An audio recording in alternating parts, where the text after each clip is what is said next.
피아노 이 콘체르트나 또는 피아노 교향곡 중에 처음에 시작은 아주 이렇게 평범하게 시작이 되지만 조금 지나면 본 멜로디가 나오면서 아주 굉장한 감동을 주는 그런 음악들이 있습니다. 베토벤 교향곡 9번 같은 경우, 합창 같은 경우에도 처음 시작은 아주 불협화음에서 시작이 됩니다. 또 라흐마흐노프 콘체르토 2번 같은 경우에도 보면 그냥 건반을 그냥 둥둥 이렇게 두드리는 것 같습니다. 누가 망치로 벽을 치듯이 둥둥둥 하다가 그 다음에 이제 이 바이올린 현악기와 같이 아름다운 멜로디가 나오게 됩니다. 바울 서신 중에서도 그런 서신이 있습니다. 처음에 시작할 때는 아주 평범하게 다른 서신과 조금 더 다른 것이 없이 그냥 평범하게 시작되다가 조금 지나면 본 멜로디가 나오면서 엄청난 그런 진리가 쏟아지는 성경이 있습니다. 그 성경이 바로 골로새서입니다. 그래서 골로새서는 많이 설교되어지지 않습니다. 왜냐하면 예수 그리스도를 아는 지식이 이게 원래 멜로디로 되어 있기 때문에 아주 어렵습니다. 어려워가지고 많이 설교되어지지 않습니다. 에베소서에 비해서, 빌립보서에 비해서 설교를 많이 하지 못하고 있습니다. 왜냐하면 그리스도를 아는 지식이 그만큼 어렵기 때문에 그렇습니다. 사도 바울은 예수 그리스도를 아는 지식이 가장 고상하기 때문에 옛날에 자신이 자랑하던 것을 다 배설물같이 버렸다고 이야기를 하고 있습니다. 바로 그 서신, 예수 그리스도를 아는 서신이 메인 멜로디로 되어 있는 서신이 바로 이 골로새서입니다. 그래서 이 골로새서는 어렵기도 하지만은 아주 귀중한 지식을, 예수 그리스도에 대한 지식을 우리에게 전해주는 서신인 것을 알아야 됩니다. 우리는 어떤 사람이 학벌이라든지 또는 지식이 다른 사람보다 월등하게 풍부하면 그 사람을 부러워하게 됩니다.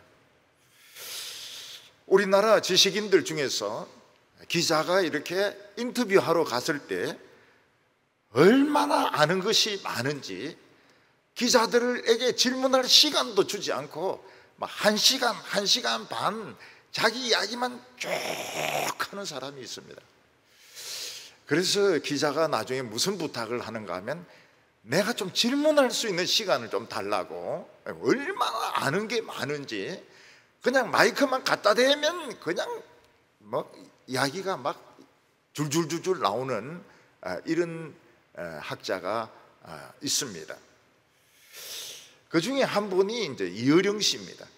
이어령 씨 인터뷰하러 가면 각오를 해야 됩니다. 왜냐하면 기자는 말할 시간이 없어요. 옛날에는 김동길 교수도 그랬는데 이제는 이제 나이가 94세가 되니까 좀 많이 점잖해지셨어요. 그래서 다른 사람 이야기도 좀 듣기도 하고 자기 이야기도 하고 이런데 아직도 이어령 씨는 회개를 안 하고 그냥 자기 이야기를 막 쏟아붓는 것을 볼 수 있습니다. 거기에 비해서 동양학을 전공을 한 어떤 학자가 있는데 이분도 막 아는 것이 막 잡다하게 굉장히 많습니다. 그런데 사람들은 거의 모든 평판을 들어보니까 사이비 학자다 이런 평가를 내리고 있습니다. 그 사람은 오만하기도 하고 그리고 기독교를 욕을 하면서 인기가 막 올라갔기 때문에 거의 대개 사람들이 싫어하는 것을 볼 수 있습니다. 사이비 학자다, 대표적인 좌파 지식인이다, 이러면서 싫어하는 것을 볼 수 있습니다. 서두에도 말씀을 드린 것처럼 사도 바울은 이 세상 지식은 사실 배설물 같다는 것입니다. 예수 그리스도를 아는 지식이야말로 가장 고상하기 때문에 자기는 자랑하던 것을 다 배설물로 버렸다고 이야기를 하고 있습니다. 사람들은 자신이 알고 있는 것, 또 나이가 들면 들수록 아는 것이 많이 쌓이게 되어 있습니다. 나이 든 사람에게 마이크를 주면 큰일 납니다. 왜냐하면 마이크를 끄지 않는 이상 계속 한평생 책을 읽고 경험한 것들이 막 나오기 때문에 걷잡을 수가 없습니다. 자기의 유식한 것을 막 자랑할 수는 있지만 젊은 사람들은 그런 걸 원치를 않습니다. 젊은 사람들은 정답을 원치 않습니다. 젊은 사람들은 오히려 자기 자신이 시행착오하기를 원하지 모범 답안을 원치 않습니다. 그런데 나이 든 분들은 자꾸 모범 답안을 제시하려고 하기 때문에 젊은 사람들이 꼰대라 이러면서 싫어하는 것입니다.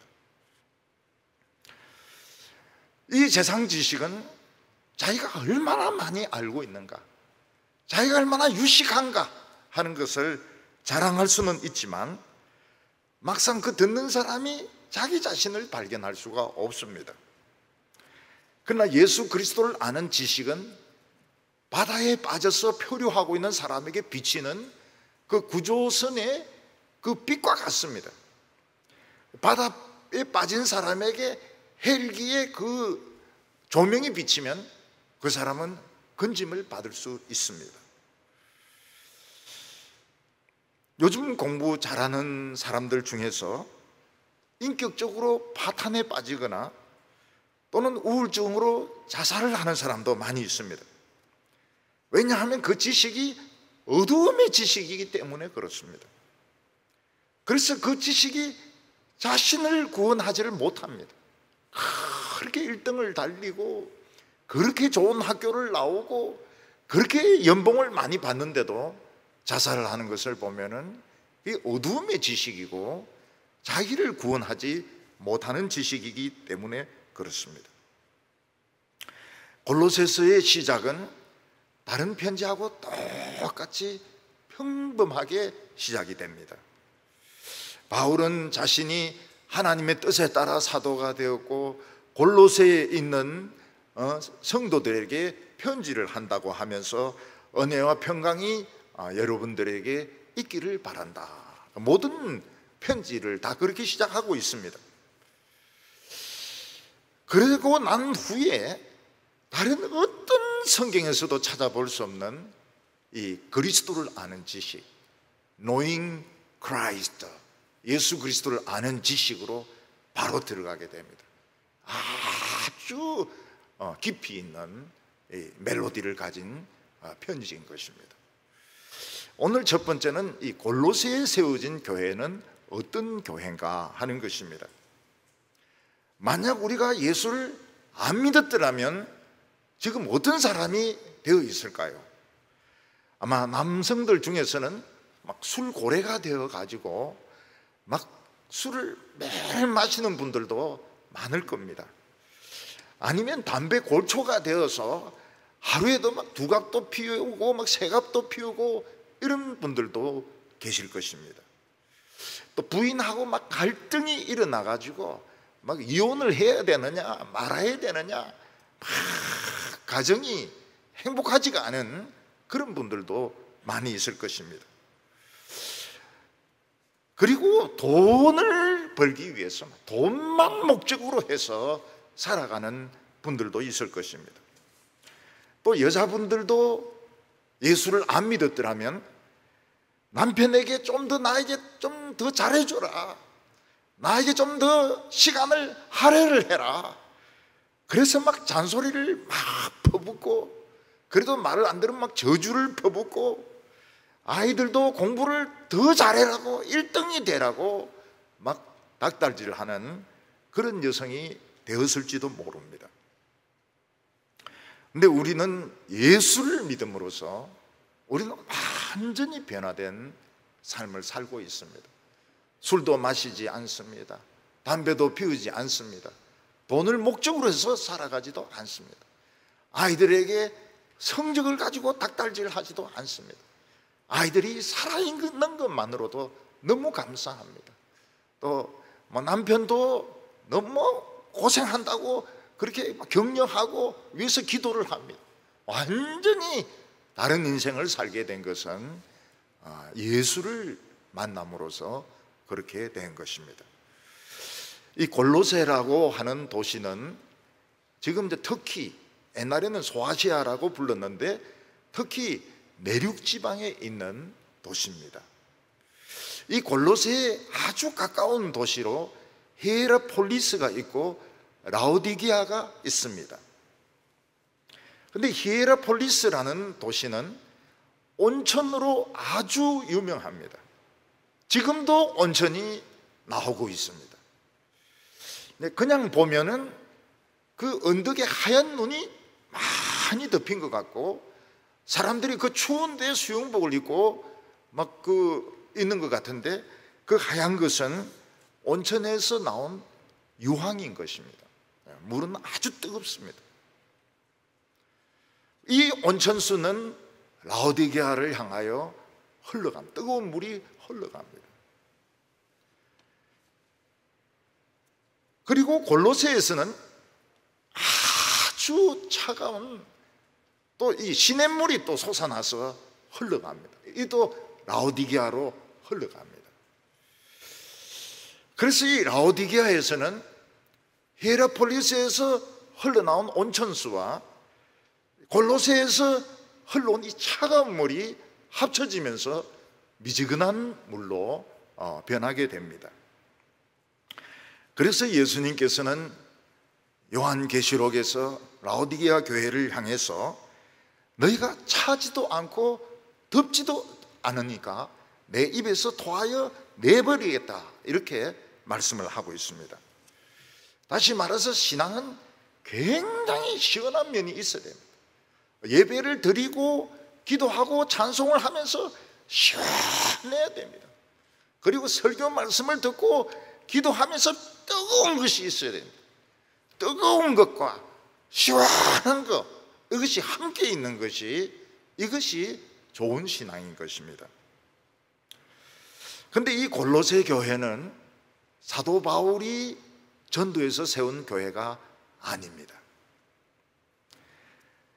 사도 바울은 에베소에서 부흥운동이 한참 일어날 때 사람들이 너무 말씀을 배우려고 하니까 학원을 하나 빌렸습니다. 철학을 가르치는 학원을 하나 빌렸는데 그 학원이 이제 두란노 학원입니다. 점심때와 오후 시간 일부는 그 학원에 수업이 없어요. 그래서 그 시간에 그 학원을 빌려가지고 2년 동안 열심히 사람들에게 성경을 가르칩니다. 그때 막 사람들이 은혜를 엄청 받았죠. 그리고 그들이 은혜 받은 후에 전부 짐을 들고 특히 내부로 북부 지방으로 흩어지게 되면서 전도를 하게 됩니다. 그때 전도의 불길이 얼마나 뜨겁게 퍼졌는가 하면 이 터키 중부와 북부는 동네마다 크리스찬이 없는 동네가 없습니다. 기독교인들이 막 우글우글했습니다. 그리고 웬만한 도시에는 교회들이 다 있었습니다. 나중에 기독교인들을 박해할 때 죽이려고 하는데 죽일 사람이 너무 많아가지고 거기 총독이 로마 황제에게 편지를 보냅니다. 너무 많은 사람을 죽여야 되는데 꼭 이렇게 해야 되느냐고 그런 편지를 플린이라는 총독이 보낸 편지가 남아 있습니다. 그래서 이 당시의 터키를 생각하면 우리나라를 생각하면 됩니다. 우리나라도 처음 선교사님들이 들어왔을 때 예수 믿는 사람은 없었습니다. 저 세상 귀신을 가르친다, 세상 귀신을 가르친다 이렇게 하고, 사람들은 머리에 쌍투를 하고 긴 담뱃들을 가지고 뭐 등을 끌든지 애들을 때리든지 뭐 재떨이를 막 탕탕탕 치고 이렇게 했습니다. 뭐 화장실은 재래식 화장실 냄새 엄청나게 났습니다. 그리고 여인들도 아프리카 여인들하고 똑같아요. 아기를 뒤로 이렇게 업고, 그리고 시내가에 가서 막 빨래를 하곤 했습니다. 우리나라 사람들은 미신이 굉장히 심했고 조상숭배의 제사가 아주 심했습니다. 근데 일단 이 선교사들이 복음을 전하니까 하나님이 우리를 사랑하신다, 하나님의 아들이 우리를 대신해서 죽었다, 참 어려운 내용입니다. 근데 이걸 전하니까 사람들이 교회로 오기 시작했습니다. 어른들도 오고 여성들도 오고 어린이들도 오고 이렇게 했는데, 옛날 일제시대 때 제일교회가 벌써 교인 수가 한 2,000명 정도 됐습니다. 그런 정도로, 그래서 거기서 막 떼가지고 뭐 남산교회 뭐 이런 식으로 교회가 막 분립이 되는 것을 볼 수가 있습니다. 남자들은 담배 안 피우고 담뱃대 다 부러뜨려 버리고, 여성들은 막 남편에게 머리털 잡히고 두드리 맞고 이러면서도 교회 오고, 또 어린이들은 주일학교 교회 와서 막 목이 터지라고 막 찬송을 부르는데, 참 놀라운 이 부흥이 일어나게 되었던 것입니다. 그래서 지금은 어떻습니까? 지금은 동네마다 기독교인이 없는 동네가 없습니다. 그리고 밤에 산에 올라가서 보면 도시 전체를 붉은 십자가 네온 사인이 막 덮고 있는 것을 볼 수가 있습니다. 이 터키 내륙 지방에 있는 이 골로새는 굉장히 번창하고 잘 살았던 그런 동네였습니다. 왜냐하면 이 골로새가 교통의 요지였기 때문입니다. 이 골로새는 북쪽으로 이제 올라가면 흑해로 가게 됩니다. 흑해, 러시아 이쪽으로 가게 되고, 옆으로 조금 삐딱하게 내려가면 에베소로 가게 되는데, 그 에베소에서 그리스나 로마로 물건을 무역할 수가 있는 것입니다. 옛날 터키가 얼마나 잘 살았는가 하면, 십자군 전쟁 때 유럽 크리스찬들이 터키에 와서 난생 처음 양탄자를 봤다는 겁니다. 양탄자를. 그때 서양은 진짜 못 살았습니다. 영국, 독일 뭐 굉장히 가난했어요. 터키하고 페르시아가 잘 살았습니다. 그리고 당나라가 잘 살았습니다. 중국이 굉장히 잘 살았어요. 그리고 이 게르만족이나 이런 프랑스 이런 쪽은 굉장히 가난했습니다. 이 사람들은 터키에 와서 그 양탄자라고 하는 바닥에 습기를 막아주는 아주 푹신푹신한 이런 그것을 처음 구경을 했던 것입니다. 우리가 생각하기에 이제 당나라 때 실크로드 비단길이 참 왕성했는데, 이 실크로드 역사는 굉장히 오래됩니다. 아주 오래전부터 사람들은 이 실크로드를 통해서 무역을 한 기록이 있습니다. 그러면 그 중국에서 떠난 사람들이 그 이제 타클락만 그 사막을 지나가지고 또 아프가니스탄도 그 통로입니다. 그래가지고 어디에 오게 되는가 하면 이 골로새에 오게 되는 것입니다. 그래서 골로새, 히에라폴리스, 라오디게아는 어떻게 보면 이 실크로드의 출발점으로 볼 수 있습니다. 나중에 되면 더 번창을 하죠. 여기서 에베소로 내려가 가지고 로마 바로 비단이라든지 종이, 중국 사람들이 파는 것은 비단하고 종이입니다. 종이. 그러니까 그 에집트 사람들은 그 갈대를 가지고 종이를 글을 쓰고 양피지 가지고 글을 쓰고 이러지 않습니까? 근데 중국 사람들은 벌써 종이를 개발해냈어요. 그리고 비단 옷을 이걸 만들어내는 겁니다. 그리고 중국 사람들이 절대로 안 팔았던 게 뭔가 하면 폭탄이었습니다. 폭탄도 중국 사람들이 만들어내었습니다. 폭탄은 절대로 안 팔았는데 알아냈어요. 서양 사람들이 폭탄의 비결을 알아내가지고 나중에 써먹습니다.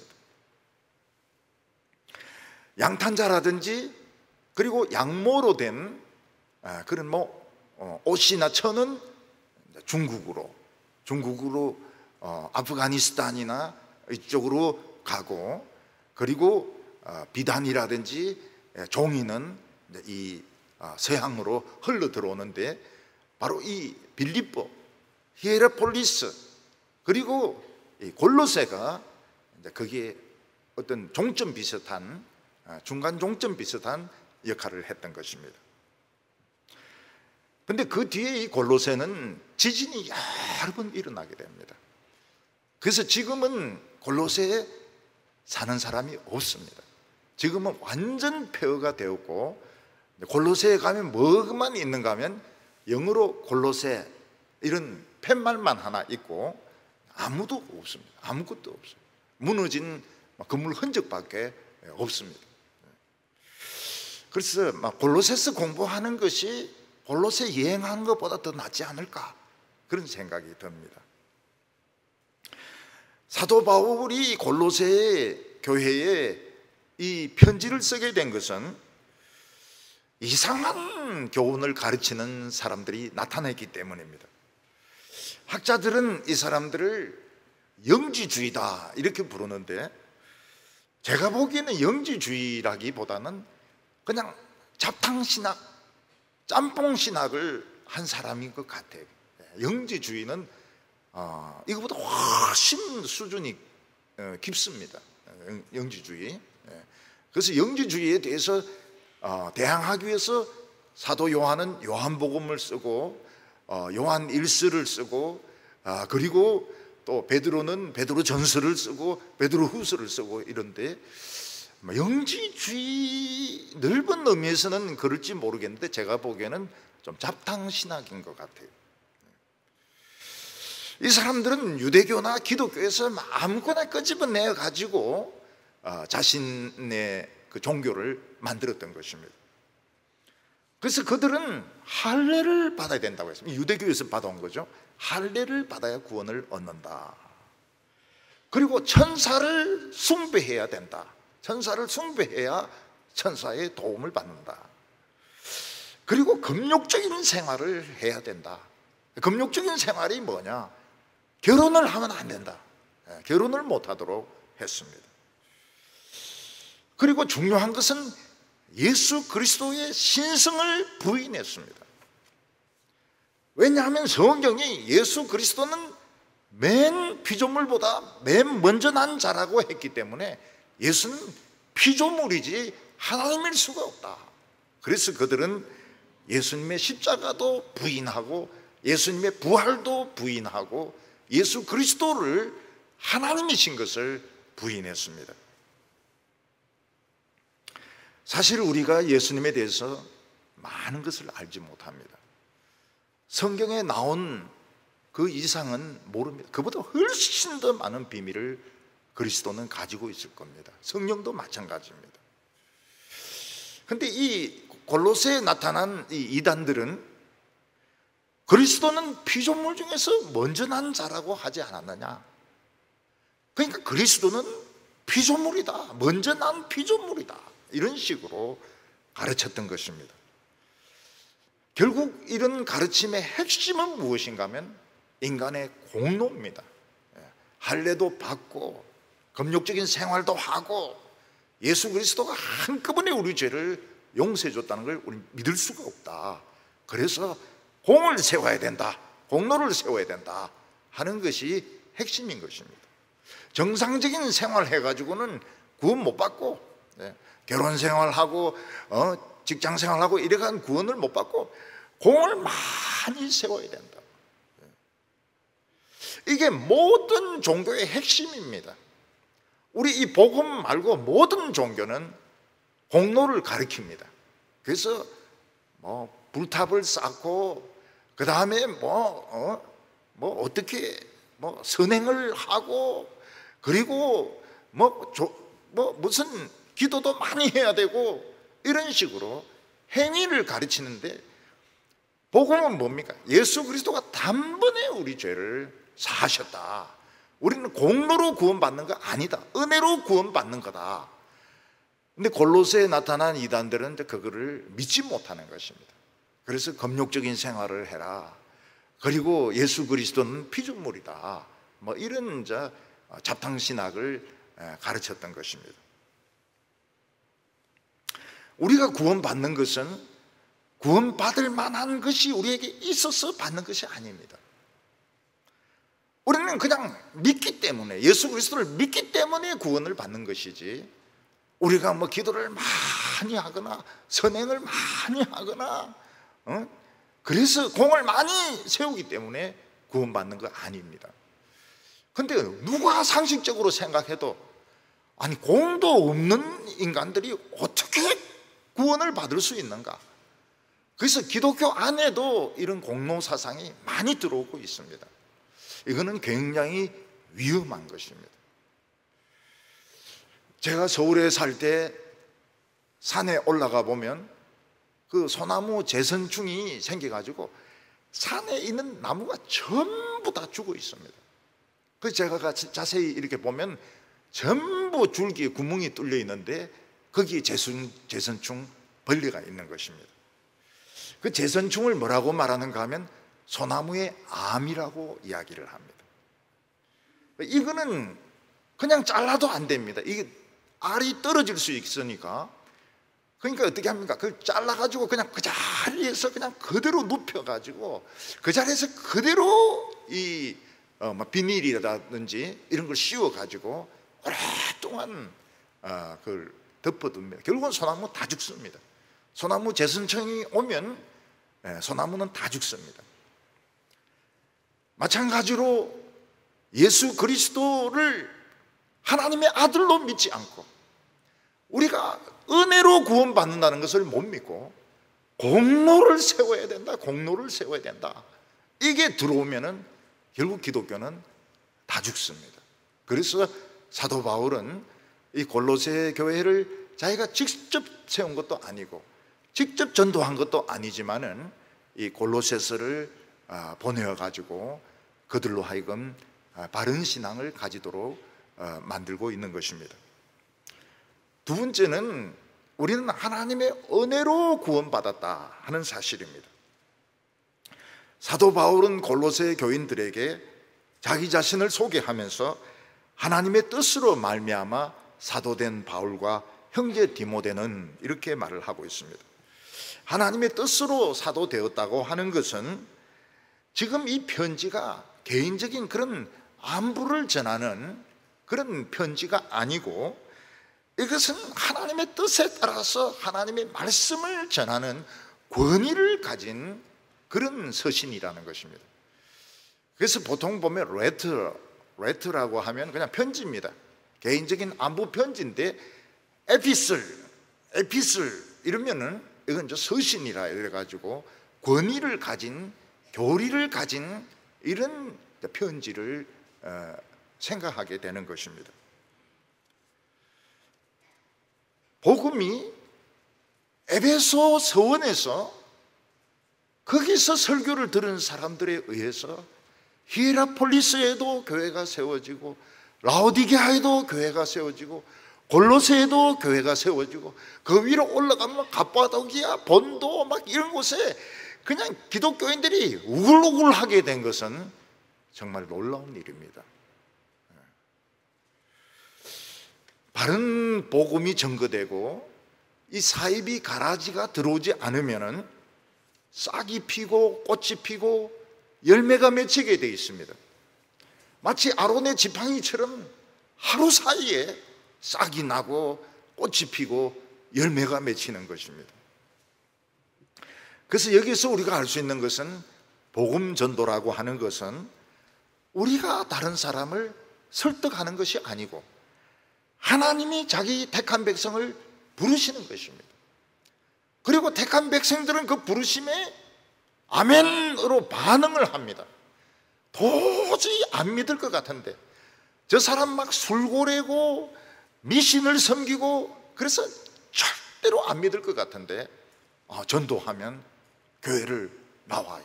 나오고는 또 열심히 나옵니다.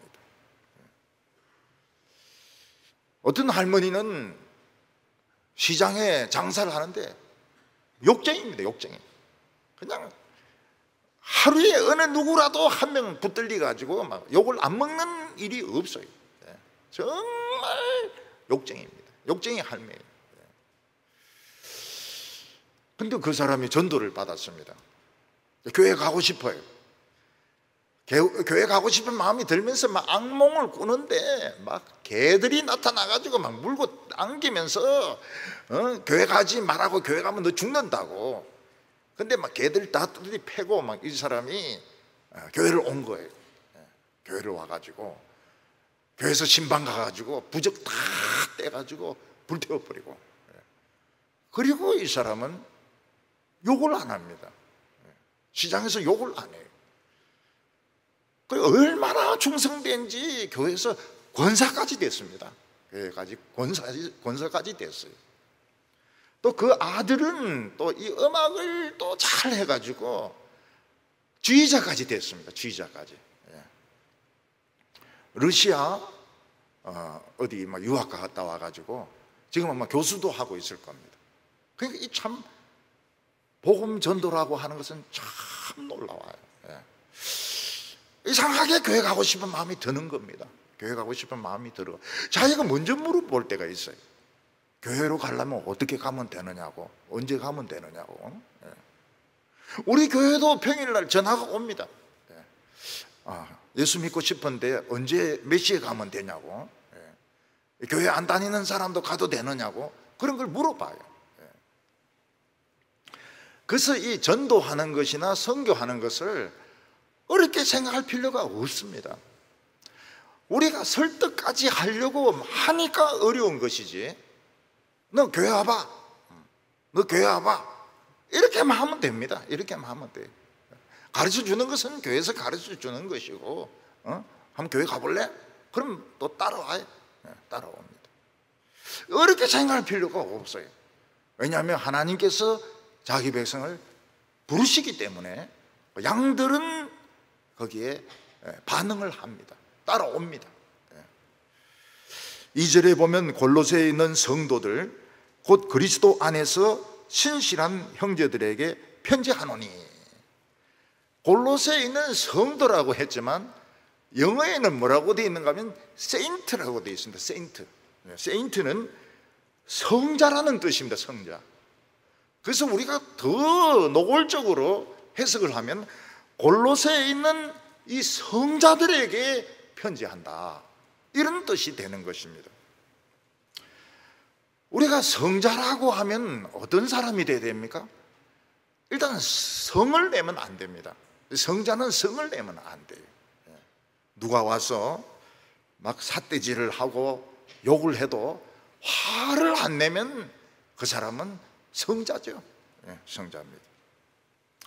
어떤 분은 보니까 막 버스를 타고 가는데 아주머니가 막 어떤 신사분의 그 양복에다가 막 오바이트를 막 해놓는 거예요. 엄청나게 토해놓는 겁니다. 그럼 보통 남자들 같으면 아니 막 여기 와서 하느냐고 막 이럴 것 같은데, 그 사람은 뭐 아무 표정의 변화도 없이 손수건 꺼내가지고 뭐 대충 닦고 그냥 내리는 거예요. 그런 사람은 성자죠. 성자. 그런 사람이 있습니다. 많지는 않지만 있어요. 우리 교인들도 누가 막 자기 발에 토해놓고 이러면은 막 이거 닦아라 이렇게 하고 이러면 안 됩니다. 내가 말이지 권사인데 권사 발에 토하는 인간이 어디 있나, 닦아라 뭐 이렇게 하면 그거는 이제 세인트가 못 될지도 모르죠. 버스에서 이제 발을 밟혀도 뭐 가만히 있는 사람도 있고, 또 이쪽 발도 밟아주세요 이러는 사람도 있고요. 그런 사람들은 세인트죠. 참, 어떤 청년은 아파트에 막 불이 나니까 자기는 충분히 살 수 있지만 막 집집마다 돌아다니면서 문을 두드려가지고 사람들을 다 깨워가지고 사람들 다 살리고, 자기는 이제 연기를 많이 마셔서 질식해서 죽는 이런 사람들은 다 세인트입니다. 성자들입니다. 좋은 날 지하철에서 얇은 옷을 입고 벌벌벌 떨고 있는 사람에게 자기 옷을 벗어주는 사람, 성자죠. 성자. 근데 골로새에 있는 기독교인들이 다 그런 사람이냐? 아닙니다. 골로새에 있는 기독교인들은 그냥 보통 사람들입니다. 그래서 어떤 사람이 와서 막 삿대질을 하면 같이 욕을 하기도 하고, 또 이기적이기도 하고, 다른 사람이 막 발밥을 막 신경질을 내기도 하고, 똑같은 사람들이에요. 근데 왜 사도 바울은 그들을 세인트, 성자라고 부를까요? 그것은 그들의 도덕적인 수준이 성자라는 뜻이 아닙니다. 그들의 마음 속에 하나님의 영이 들어와 있는 겁니다. 그리고 그들이 어떤 자격을 얻었는데, 그 자격이 무엇인가 하면 하나님의 아들의 자격을 얻은 것입니다. 그래서 성자인 것입니다. 아직 행동은 정욕을 따라서 행하고 혈기를 따라서 행하지만은 그들은 복음을 듣고 변하게 되었습니다. 완전히 성자가 된 것은 아니지만 하나님의 성품이 들어와 있고 그들은 하나님의 아들의 자격을 얻게 되었습니다. 그래서 처음에는 별거 아닌 것 같은데 세월이 많이 지나고 나면 어떻게 됩니까? 예수 안 믿는 사람은 똑같습니다. 10년 전에 좋았던 사람은 지금도 좋습니다. 10년 전에 못됐던 사람은 지금 아마 더 못될 겁니다. 더 못될 거예요. 그런데 예수 믿는 사람은 완전히 변합니다. 완전히 변해요. 그때는 별 차이가 없는 것 같은데 말이 다르고 언어가 다르고 그리고 표정이 달라지고 그리고 사람을 대하는 태도가 달라지고 하나님께 기도하고 찬송 부르고 이 말씀에 대한 감수성이 굉장히 뛰어나지는 것을 볼 수가 있습니다. 그러니까 한 10년까지 안 가도 돼요. 한 3, 4년 지나면 굉장히 달라집니다. 진짜 세인트처럼 변하게 되는 것입니다. 사도 바울은 그들을 신실한 형제라고 불렀습니다. 이 신실하다 하는 말은 두 가지 뜻이 있습니다. 하나는 거짓말하지 않는 믿을 수 있는 사람, 그런 뜻도 있고 하나님을 믿는 신자다, 이런 뜻도 있습니다. 골로새 교인들은 예수를 믿고 변하게 되었는데 거짓말하던 사람이 신실하게 믿을 수 있는 사람이 된 것입니다. 그리고 그들은 어떤 어려움이 와도 하나님을 믿습니다. 이것이 골로새 교인들에게 일어난 변화였습니다. 그 이유는 복음이 우리의 가치를 알게 했고 우리가 하나님의 자녀라는 그런 믿음을 주었기 때문입니다. 자신의 가치를 알지 못하는 사람은 사회적으로 신분이 높아도 이 말 했다가 저 말 했다가 자꾸 그렇게 합니다. 또 자기 이익을 찾아서 사람들이 입장을 자꾸 바꾸기도 하고 거짓말을 하기도 합니다. 더욱이 정치하는 사람들, 옛날에는 이 정도까지는 아니었는데 지금 정치하는 사람들 다 거짓말하는 사람들이죠. 장사하는 사람들도 거짓말을 많이 합니다. 심지어는 학자들도 학자의 양심을 버리고 거짓말을 합니다. 목회자들도 거짓말을 합니다. 성경대로 설교 안 하면 그게 거짓말인 겁니다. 근데 우리가 하나님을 알고 나서는 거짓말이 싫어지게 되었어요. 거짓말이 하면 기분이 좋지가 않습니다. 거짓말은 마귀의 본성입니다. 하나님의 자녀들이 마귀의 본성을 따라가는 거 싫어해요. 거짓말을 안 합니다. 물론 완전히 모든 것을 다 이야기하는 것은 아니지만 이야기할 수 없는 것은 없다고 이야기하고 말하기 싫은 것은 말하기 싫다고 이렇게 이야기하는데 거짓말하는 것은 싫어합니다. 요즘 우리나라를 막 그렇게 시끄럽게 만들고 있는 것도 다 거짓말입니다. 거짓말. 그냥 얼마나 거짓말을 잘하는지 학자 출신들이니까 막 거짓말을 막 얼마나 진실하게 하는지 모릅니다. 나중에 그거 다 드러나고 있죠. 하나님의 백성의 특징이 뭔가 하면 믿을 수 있는 사람. 저 사람은 믿을 수 있는 사람이다. 저 사람은 절대로 두말하지 않는다. 그 집사의 자격이 뭡니까? 집사는 일구이연하면 안 됩니다. 일구이연하면 안 돼요. 집사는 일구이연하지 아니하며 술에 임박이지 아니하며. 근데 하물며 장로나 목사가 일구이연을 하면 여기 와서는 이 말하고 저기 가서는 저 말하고 그렇게 하는 것은 이거는 신실하지 못한 것이죠. 우리는 하나님을 믿는 사람들입니다. 장래일에 대해서 막 북한이 미사일 쏘고 이러면 또 막 미국으로 이민 갑니다. 그랬다가 이제 북한이 또 가난하다 돈이 없다 이러면 또 막 이민 옵니다. 왜냐하면 우리나라가 미국보다 살기 훨씬 좋거든요. 미국은 두 부부가 돈 벌지 않으면 살 수가 없습니다. 집은 가지고 있지만 다 모기지 론으로 그 집세를 다 내야 됩니다. 근데 우리 한국은 그냥 남편만 벌어가지고 생활을 하고 부인들은 그냥 아이들을 가르치고 집만 지키는 이게 굉장히 좋은 겁니다. 왜냐하면 집에 상담자가 한 명 있는 거 아닙니까? 오늘날은 이 상담을 자녀들이 밖에서 터지고 오고 막 남편이 막 상처받아가 오고 이러는데 누구 한 명이 있어야 되는 겁니다. 그래서 전업주부를 집에서 놀고 있다 이렇게 이야기하면 안 됩니다. 놀고 있는 게 아니고 전임 상담자다. 전임 상담자다. 그리고 월급을 받아야 됩니다. 얼만큼 받아야 됩니까? 남편 수입 전부를 받아야 되는 겁니다.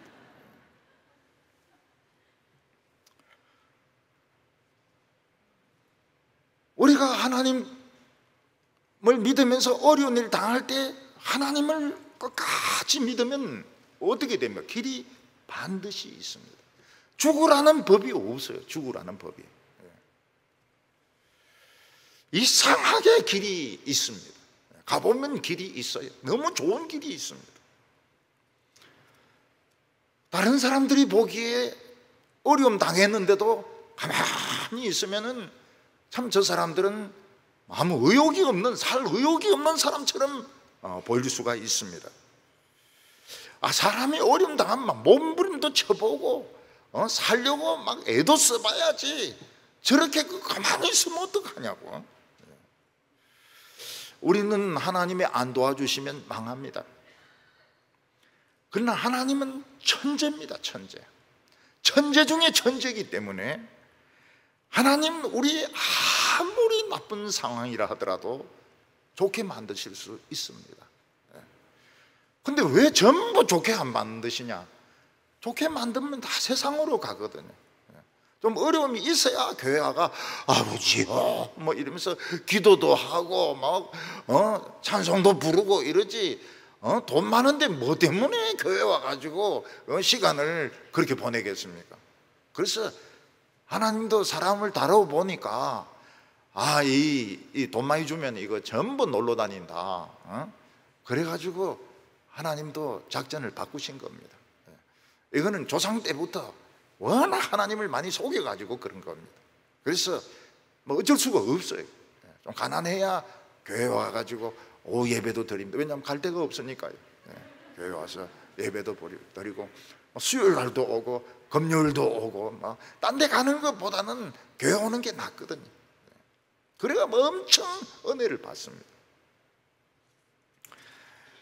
사도 바울은 골로새 사람들에게 우리 하나님 아버지 이렇게 부르고 있습니다.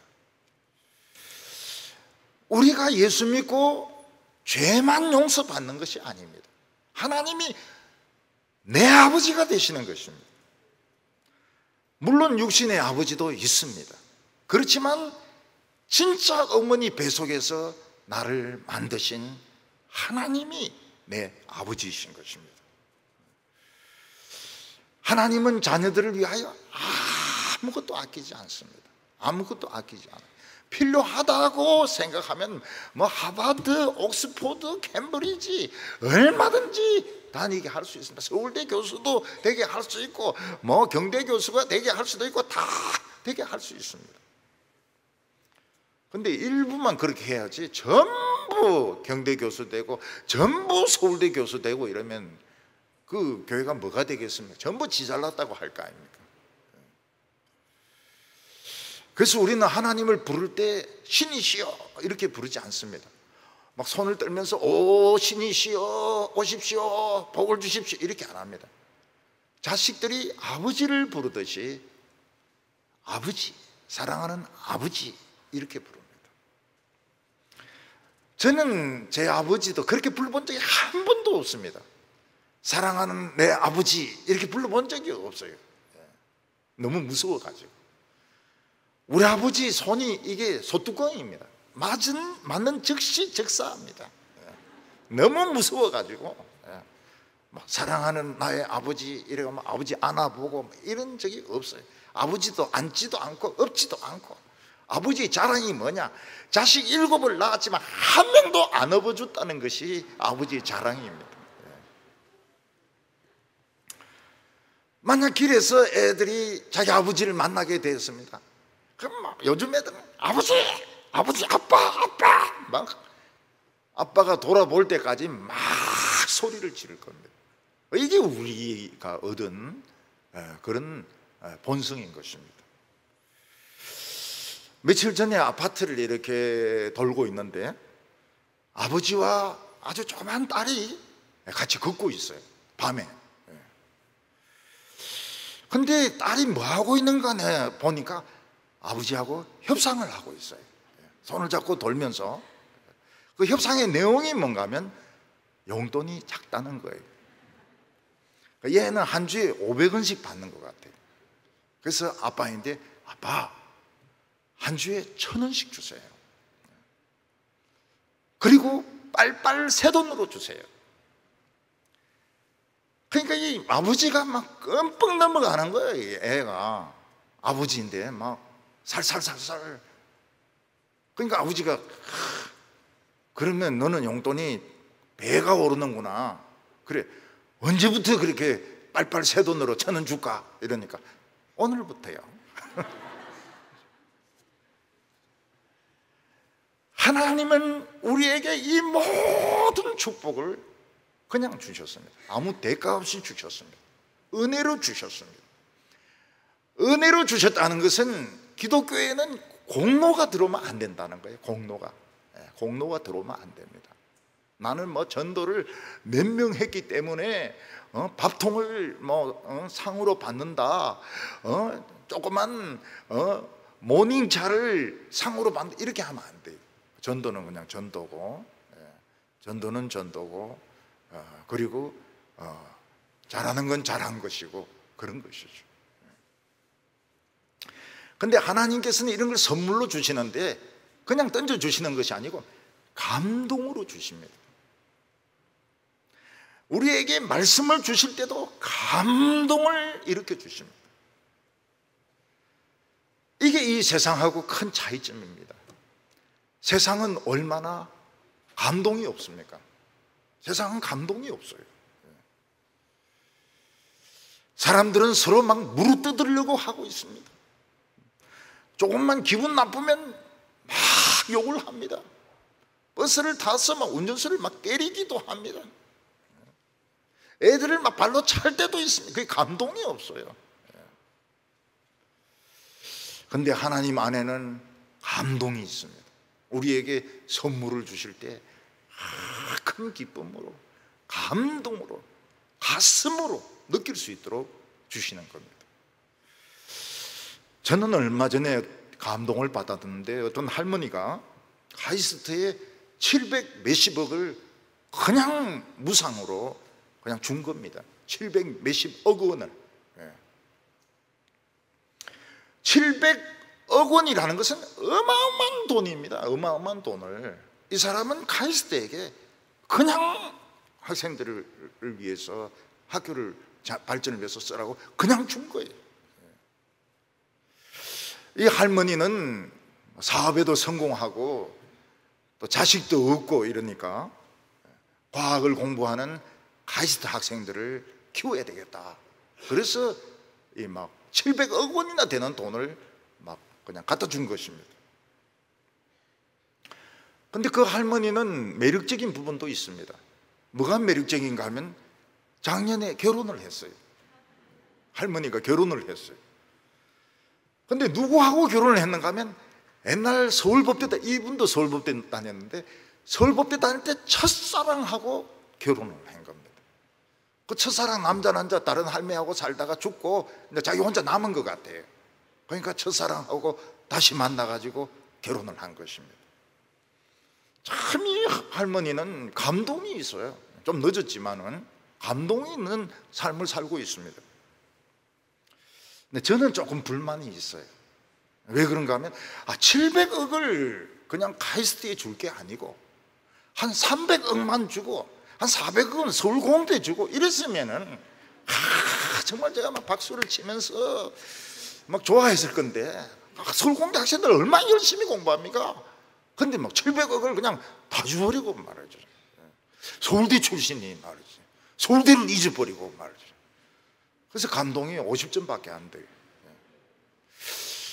그래서 이 사람이 또 다시 한번 또 돈을 기증할까 이런 생각이 있다는데, 할머니를 만나든지 해야 될 것 같아요. 그래서 서울공대도 있다. 서울공대도 있다. 이거를 옛날에는 그랬거든요. 옛날에는 서울공대, 한양공대, 그리고 공대도 없었어요. 공대도 인하공대 정도 있었고, 그러니까 막 장학금을 그냥 서울공대에 막 쏟아부어 주었는데, 이 할머니가 그냥 서울대를 그냥 조국 때문에 그런 것 같아. 보니까 하나님은 우리가 이 세상에 아름답게 살 수 있도록 건강도 주시고, 공기도 주시고, 물도 주시고, 땅도 주시고, 직장도 주시고, 가족도 주시고, 교회도 주시고, 나중에 영생도 주십니다. 우리가 다시 살아났을 때 한번 생각을 한번 해보세요. 다시 우리가 살아났을 때 우리 몸무게 얼마입니까? 제로입니다. 제로. 그냥 뜨다녀. 뜨다녀. 이리 하면 막 바로 올라갑니다. 영생. 다시는 아픈 것도 없고. 어떤 사람은 천국에 병원이 없습니까? 이러는데 천국은 병원이 없어요. 천국은 아무것도 안 먹습니다. 먹습니다. 생명나무 과일도 먹고 물도 마시고, 변소도 있으면 변소는 없어요. 변소는 재래식이나 수세식이나 일체 없어요. 왜냐하면 100% 소화를 시켜버리기 때문에 화장실이 필요가 없어요. 하나님은 이 모든 것을 그냥 주십니다. 왜 그냥 주십니까? 하나님을 찬송해라고, 하나님께 감사해라고, 하나님을 사랑해라고. 그래서 공로가 들어오면 안 됩니다. 공로. 나는 교회를 오래 다녔기 때문에, 나는 목사이기 때문에, 나는 전도를 많이 했기 때문에, 나는 열심히 뭘 했기 때문에 나는 천국에 갈 수 있다. 못 갑니다. 공로가 들어오면은 천국은 바늘 구멍이 되어버려가지고 낙타는 못 들어갑니다. 근데 우리가 모든 자랑과 공로를 다 버리고 오직 예수 그리스도 하나님의 아들만 믿으면 천국 문은 대문짝 같이 되어서 넉넉하게 들어갈 수가 있습니다. 그래서 하나님이 우리에게 99가지는 주시고 한 가지를 안 주셨다고 해서 불평해서는 안 됩니다. 하나님이 한 가지 안 주시는 것 중에서 중요한 것들이 많이 있습니다. 중요한 것들이. 어떤 분에게는 아이를 안 주시기도 하시고, 또 아이가 사고로 죽기도 하고, 하나밖에 없는데, 또 남편을 먼저 데려가시기도, 남편이 막 여러 분이 계셔가지고 좀 귀찮으면 막 한 2명 데리고 가도 되는데, 다 한 명밖에 없는 남편인데 뭐 그냥 돌연사해버리시고, 학위를 안 주시고, 공부를 열심히 했는데 교수가 쥐털어가지고 박사를 못 받고, 병을 주시기도 하시고, 병을, 그 병도 막 안 낫는 병, 뭐 이런 병을 주시고. 그러나 이 모든 것이 하나님의 은혜입니다. 지금 살아있는 것이 하나님의 은혜입니다. 지금 하나님을 알고 있는 것이 은혜입니다. 하나님은 천재입니다. 천재 중에 천재입니다. 그거를 믿으시기를 바랍니다. 우리 하나님은 천재시다. 우리는 바보다. 하나님은 천재라는 걸 믿어야 됩니다. 그리고 은혜만, 이 모든 축복을 공짜로 주실 뿐만 아니라 평강도 주신다고 했습니다. 이 평강이라고 하는 것은 싸움을 이기고 난 후에 평화입니다. 갈등이나 스트레스를 받다가 이걸 다 물리치고 이긴 승리입니다. 우리로 하여금 막 병에 걸려서 고통받다가 병이 치료되고 난 뒤에 건강을 얻은 평강인 것입니다. 하나님은 우리에게 그런 평강을 주십니다. 예수님께서는 요한복음 16장 33절에서 이것을 너희에게 이르는 것은 너희로 내 안에서 평안을 누리게 함이라. 세상에서 너희가 환난을 당하나 담대하라. 내가 세상을 이겨노라. 예수님께서는 악의 세력과 싸우는데 전문가입니다. 예수님은 철장을 가지시고 쇠몽둥이를 가지시고 질그릇을 깨뜨리듯이 항아리를 깨뜨리듯이 그렇게 악한 자들을 박살을 냅니다. 그래서 독재자들이나 이런 사람들 다 박살날 사람들입니다. 그런데 왜 박살을 안 내십니까? 오래 살아야 돼요. 오래 살아야 구경거리가 되지 않습니까? 저 독재자는 저렇게 오래 살아서 망령이 나가지고 노망이 나가지고 저렇게 그 죽이면 안 돼요. 오래 살도록 해야 됩니다. 그리고 나중에 막 지옥에 가가지고 그냥 쇠몽둥이 가지고 그냥 빠따를 그냥 만대를 치든지 그렇게 하셔야 돼요. 예수님은 우리에게 평강을 주십니다. 어려움이 왔을 때 길이 없습니다. 갈등이 막 생깁니다. 고민을 합니다. 길이 보이지 않습니다. 나중에 좀 양보하고 다 해결되었을 때 기쁩니다. 그게 하나님이 주시는 평강이죠. 마지막으로 골로새 교인들에게 열매가 있을 거라고, 믿음의 열매가 있을 거라고 말씀하고 있습니다. 이 골로새 교인들이 얼마나 신실한 사람들인가 하면 딱 한 사람만 들어도 골로새 교인들이 참 신실한 사람들이구나 하는 걸 알 수 있습니다. 골로새 교인 중에 누가 있는가 하면 빌레몬스의 빌레몬이 있습니다. 빌레몬이 골로새 교인입니다. 빌레몬 부인도 그렇습니다. 빌레몬의 아이들도 그렇습니다. 전부 신실한 자들이었습니다. 사도 바울은 기도할 때마다 골로새 교인들을 위해서 감사 기도를 한다고 말씀했습니다. 왜냐하면 그들이 복음을 듣고 난 뒤에 너무 성경대로 아름답게 살기 때문이었습니다. 3절과 4절 보면 우리가 너희를 위하여 기도할 때마다 하나님 곧 우리 주 예수 그리스도의 아버지께 감사하노라. 이는 그리스도 안에 너희 믿음과 모든 성도에 대한 사랑을 들었으며. 우리가 기도할 때마다 어떤 사람에게 참 감사하는 그런 생각을 가지고 하나님께 감사할 수 있을까요? 어떤 경우에는 기도할 때마다 한숨 푹 쉴 때가 있습니다. 오 주여, 저 인간을 어떻게 처치하면 좋습니까? 막 한숨이 나올 때가 있습니다.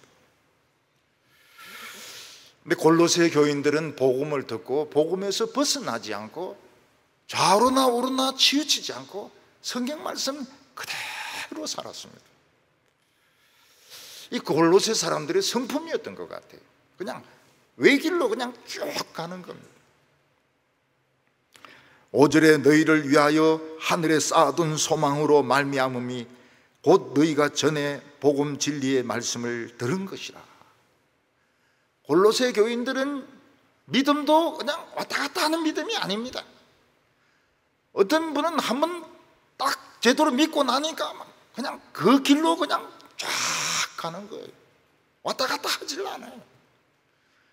그러다가 어떤 순간부터 막 사랑이 생기면서 옆에 사람들에게 인사하기도 하고, 또 그리고 또 식당에 가서 막 물을 하르기도 하고, 쉼트 TCR에서 막 봉사하기도 하고, 알바를 하기도 하고, 찬양팀 진행팀에 가서 막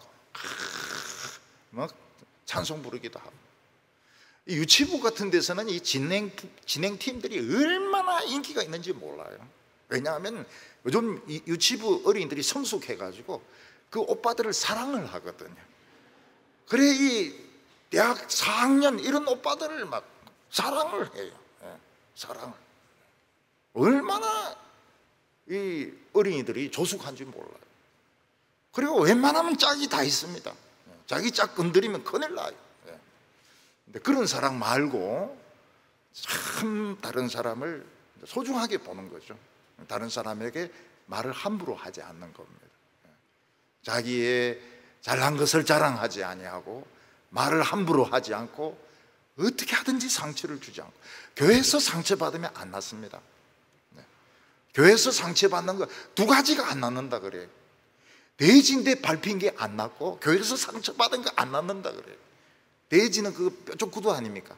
거기에 밟히면 안 낫는다 그래요. 골로새 교인들은 사랑이 많았습니다. 사랑이 많았습니다. 다른 사람들을 대할 때 상처 주는 말을 하지 않고 자기가 안다고 막 떠들고 그렇게 하지 않았습니다. 그리고 그들은 소망을 이 세상에 쌓아두지 않았습니다. 돈이나 재물이나 뭐 이런 집이나 이 세상에 쌓아두지 않고 하늘의 소망을 막 쌓아두었습니다. 사람들은 미래를 위해서 투자를 합니다. 사람들은 지금은 돈이 많지 않지만 앞으로 좀 편안하게 살기 위해서, 앞으로 좀 편안하게 살기 위해서 돈을 자꾸 투자를 합니다. 주식에도 투자하고 아파트에도 투자를 하게 되고. 그래서 막 우리나라는 지금 아파트 대란입니다. 아파트 대란. 그리고 자식에게 막 투자를 합니다. 자식들이 잘 살도록. 예수님은 너희들은 썩는 양식을 위하여 일하지 말고 영생하도록 있는 양식을 위하여 하라, 이렇게 말씀했습니다. 그렇다고 해서 이 세상에 전혀 돈을 저금하지 말라는 뜻은 아닙니다. 돈이 없는 것보다는 있는 게 낫습니다. 교회도 항상 돈을 좀 가지고 있는 게 좋습니다. 그래야 뭐 어떤 급한 도움이 필요할 때, 급한 일이 있을 때 남에게 돈을 안 빌리고 할 수 있습니다. 그래서 지혜가 필요한 거예요. 돈이 완전히 없는 사람은 믿음 하나는 엄청 좋지만 고생은 또 많이 합니다. 예수님께서는 이 세상에 쌓아두면 옷은 조미 쓸고, 그리고 구리는 녹이 쓸고, 돈입니다. 돈은 녹이 쓸고, 금과 은은 도둑이 도둑질 해가지만 하늘에 쌓아 놓으면 거기는 좀도 생기지 않고 녹도 생기지 않고, 그리고 도둑질도 당하지 않는다고 말씀했습니다. 하늘의 보물을 쌓아둔다는 것이 무엇을 말합니까? 하늘에 있는 것을 보물로 생각하는 것입니다. 하늘에 있는 것이 내 소망인 것입니다. 하늘에 있는 것이 무엇입니까? 이 세상에 있지만 하나님의 말씀은 하늘에서 온 것입니다. 한 영혼을 건지는 것, 이거 소망을 하늘에 두는 것입니다. 예수님은 99마리의 양보다 길을 잃은 양 한 마리가 더 하나님에게는 소중하다고 말했습니다. 우리가 하나님 나라를 위하여 핍박을 받고 욕을 얻어먹고 그리고 재산을 빼앗길 때 너무 아까워해서는 안 됩니다. 왜냐하면 그게 바로 소망을 하늘에 쌓아두는 것이기 때문에 그런 것입니다. 만약 우리가 미국으로 이민을 간다고 할 때 필요 없는 것은 안 가져갈 수도 없고요. 뭐 장롱이라든지 뭐 자동차라든지 그 다음에 뭐 이런 것들 가져갈 수 없습니다. 그거는 남들 다 줘버리고 조그만 거, 가치 있는 거, 미국에 가서도 쓸 수 있는 거, 그런 것만 챙겨가서 다시 사야 됩니다. 집도 다시 구해야 되고 차도 다시 사야 되고 그리고 뭐 직장도 다시 얻어야 됩니다. 마찬가지로 세상에 있는 것은 이 세상에서 써야 됩니다. 세상에서 써야 되지 세상에서 안 쓰면 천국에 가서 못 씁니다. 한국은행 돈 천국에 가서 못 씁니다. 근데 이 세상에 있는 동안에 써야 돼요. 써버려야 돼요. 차도 너무 아끼지 말고 막 써버리시기 바랍니다. 막 받고 이렇게는 하지 말고요. 뭐든지 막 옷도 막 떨어뜨려 버렸어요. 옷도. 그래서 뭐 일부러 막 이런 거 닦고 이렇게 하지 말고 운동화도 막 그냥 떨어뜨려 버리세요. 막 해가 나올 정도로 막 걸어가지고 막 떨어뜨려 버리세요. 일부 탈북해서 이 남조선으로 오는 분들, 오늘 그 3부 특송한 사람은 중국인 아닙니까? 중국 왕보 이름이 왕보라 그래요. 근데 이제 왕보라 그럽니다. 왕보. 미국식으로는 왕보. 이 왕보가 한국말을 얼마나 노래를 잘 부르, 이 어렵거든요. 어려워요. 그래서 우리 교회에서 그냥 오페라 부르는 이런 분들도 그 불어로 부르는 로미오와 줄리엣이 있더라고. 그 레슨 다 받아야 돼요. 발음이 다르기 때문에 다 받아야 돼요. 왕보 얼마나 한국말을 막 잘 부르는지. 나를 지으신 이도 하나님 막 이래 부르는데 오늘 굉장히 잘하더라고. 처음 부를 때는 조금 중국인 티가 나더니 그 다음에는 이제 한국 사람이고 이제는 막 대구 사람이 되려고 하고 있어요. 여러분 탈북자들이 남비나 뭐 옷이나 그 김일성 돈 이런 거 가지고 올 필요가 없습니다. 가지고 올 필요가 없어요. 그리고 남 주는 것도 조심해야 됩니다. 왜냐하면 탈북한다는 걸 알면은 이게 신고가 되거든요. 그러니까 몰래 빠져나와야 됩니다. 몰래 빠져나와야 돼요. 그러면 사람이 없어도 남한으로 간 줄 모르고 중국으로 간다고 생각할 경우가 많다는 거예요. 근데 이제 남한에 텔레비에서 나오고 이제 이러면은 이제 이거는 이제 참 어려운 말이죠. 신문에서 떠들고 이러면은 이제 어려움이 친척들이 어려움을 당하죠. 그 아오지 탄광 거기는 그 국군 포로가 굉장히 많대요. 근데 막 욕을 엄청나게 한다는 겁니다. 욕을 김일성이 욕도 엄청나게 하고, 근데 다 포로기 때문에 일러주지 않는다 그래요. 욕을 엄청나게 하고 지금 다 할아버지죠. 할아버지고 그 자손들도 엄청 차별당하고요. 아오지. 근데 탈북하는 사람들이 어떻습니까? 지금 35,000명 정도 이래 되는데 의사가 되기도 하고 박사 학위를 받기도 하고 그 다음에 그 냉면, 평양 냉면 그거 가지고 돈을 벌기도 하고, 성공한 사람도 있고 적응에 실패한 사람도 있고, 지금 성공한 사람들이 점점 많아지고 있습니다. 우리가 이 세상을 떠나려고 하면 아무것도 못 가져갑니다. 아무것도. 옷도 못 가져갑니다. 책도 못 가져갑니다. 성경책도 못 가져갑니다. 성경책도. 그래서 써버려야 됩니다. 이 세상에 있는 동안에 써버려야 돼요. 써버려야 돼요. 근데 외식을 한다 그래도 요즘 외식이 맛이 없어요. 그리고 또 못 모이게 하고 이러니까 자관 지혜롭게 그러면 이제 사랑하는 수밖에 없죠. 이 세상에 있으면서 사랑하는 수밖에 없어요. 외식을 첫날 만날 할 것도 아니고 말이죠. 사도 바울은 그 천국 생활을 지금 이 세상에서 시작하라고 말하고 있습니다. 즉 복음을 들은 그때부터 천국 생활을 시작하라. 그러면 영원히 그렇게 산다고 말씀하고 있습니다. 우리 성도님들이 가진 것 중에서 좀 꼭 필요한 거 아니면 남들인데 막 주세요. 옷도 주시고 돈도 주시고 신발도 주시고. 어떤 목사님이 계셨는데 저만 보면 꼭 운동화를 주는 분이 계세요. 저보고 묻습니다. 김 목사 몇 문 신냐고. 내가 몇 문 신는지 잘 모른다 이랬더니 대충 재가지고 신발을, 그 아버지가 신발 장사를 하는지 모르겠어요. 하늘의 보물을 쌓는 것은 영혼을 가치 있게 생각하고 말씀을 가치 있게 생각을 하고 그리고 다른 사람을 가치 있게 생각하고, 그러면 좀도 쓸지도 않고 도둑질도 당하지 않고 영생의 축복을 받게 되리라 믿습니다. 기도드리겠습니다.